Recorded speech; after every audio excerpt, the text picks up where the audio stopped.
আহ্বায়ক, ঢাকা মহানগর যুব দলের সাবেক সফল সাধারণ সম্পাদক এবং সভাপতি, ঢাকা 18 আসন থেকে গত উপনির্বাচনে ধানের শীষের মনোনীত প্রার্থী এবং বর্তমান ঢাকা মহানগর বিএনপির সম্মানিত যুগ্ম আহ্বায়ক জনাব এস.এম. জাহাঙ্গীর হোসেন ভাই।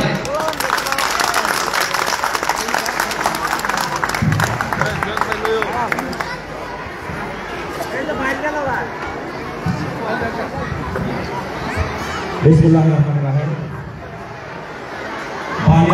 বাউনিয়া আন্তর্জাতিক বিশ্ববিদ্যালয়ের আজকের এই পুরস্কার বিতরণী অনুষ্ঠানের সদস্য সভাপতি, গভর্নিং বডির সভাপতি, আমাদের অত্যন্ত এলাকার প্রবীণ মুরব্বী খোরশেদ বান্দর সাহেব উপস্থিত আছেন।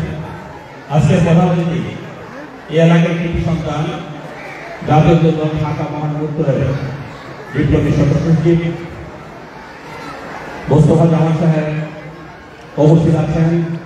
আমাদের আরেক নেতা, এই এলাকার কৃতি সন্তান, স্বেচ্ছাসেবক দলের সাবেক সহসভাপতি আলহাজ জামির উদ্দিন উপস্থিত আছেন।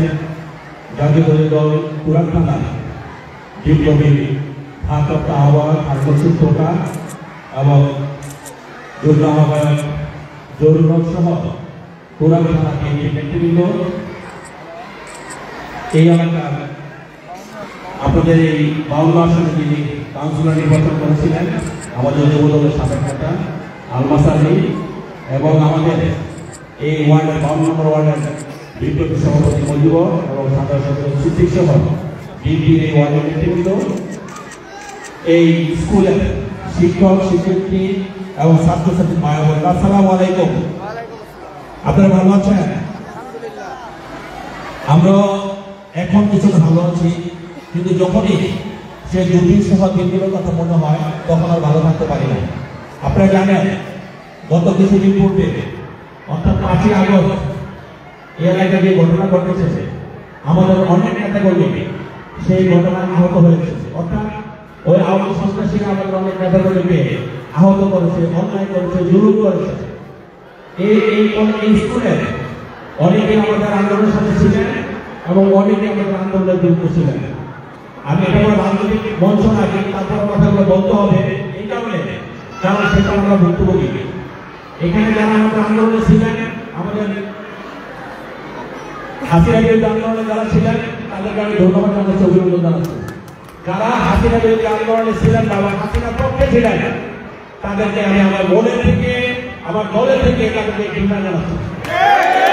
বিশেষ করে আমাদের যে সমস্ত সহযোগিতা এখানে এসে আহত হয়েছে তাদের বিচার এই মাটিতে আমরা করে ছাড়বো ইনশাআল্লাহ। আমি আরেকটি স্পষ্ট কথা বলতে চাই, এই যে বাউনিয়া আন্তর্জাতিক উচ্চ বিদ্যালয়, এখানকার যে ডেভেলপমেন্ট হয়েছে, অনেক ভালো স্কুল ছিল, আজকে সেই স্কুলের কি অবস্থা হয়েছে, এই অবস্থার জন্য যারা দায়ী তাদের বিচারে মানতে হবে ইনশাআল্লাহ।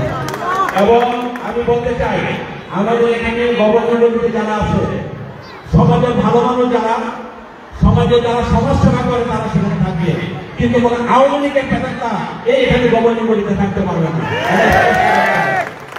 যাই হোক, কেন্দ্রীয় শিক্ষা প্রতিষ্ঠান, আমরা এই শিক্ষা প্রতিষ্ঠান অনুষ্ঠানে আমরা চাই একটি শিক্ষা প্রতিষ্ঠান রাজনীতির ঊর্ধ্বে থাকুক।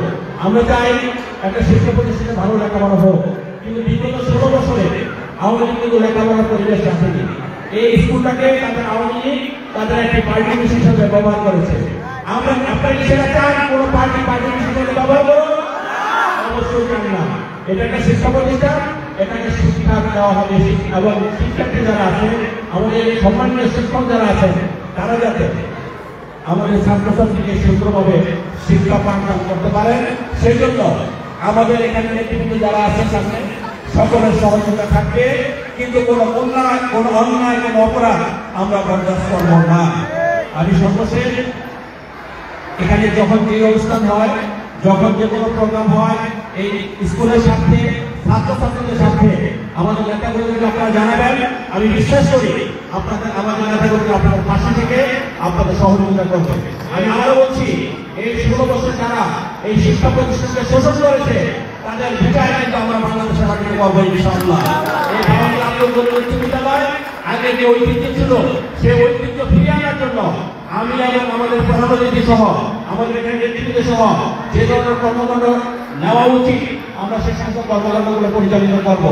আপনাদেরকে বলবো শিক্ষা প্রতিষ্ঠানকে শুধু শিক্ষা প্রতিষ্ঠান হিসেবে দেখবেন, অন্য কোনো হিসাবে নয়।